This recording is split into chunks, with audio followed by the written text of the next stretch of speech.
في سوق قطع الغيار عارف ان طقم تيل فرامل واحد ممكن يركب لأكتر من 5 عربيات مختلفة؟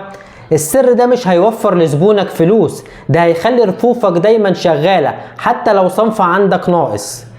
تيل الفرامل في الكوري والصيني بيعتمد على الفرمة او الرسمة الهندسية، وبعد ما شفت الكتالوج العالمي لشركة سانج سين الكورية المصنعة لتيل هاي كيو، لقيت ان فرمة واحدة هي الجوكر في السوق بالنسبة لعربيات الكوري الشائعة. الجوكر بتاعنا النهاردة واشهر تيل في مصر العربيات الانترا وسيراتو، كوده العالمي في ماركة هاي كيو هو SP 1400، والكود ده هو المقابل الاصلي في كرتونة هيونداي برقم 58 101 3XA00.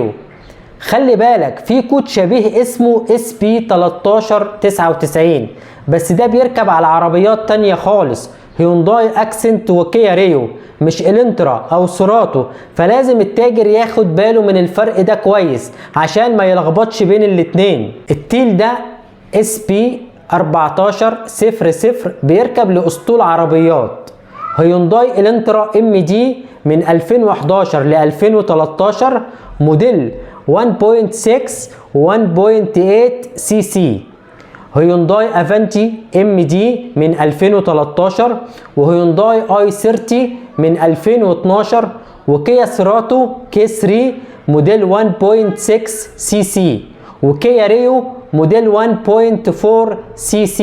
يعني نفس التيل ونفس الفرمة، والفرق بس في اسم الكرتونة. لو عربيتك موديل احدث من كده زي الانترا AD 2017 ل 2021 لازم تتأكد من الكود بتاعها لوحده لان ممكن يبقى مختلف.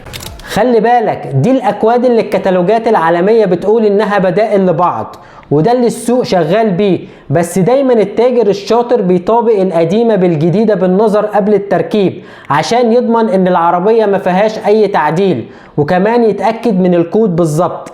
التاجر الشاطر هو اللي فاهم لرسمة التيل مش بس موديل العربية. انا محمد ابراهيم ودي يوميات سوق قطع الغيار.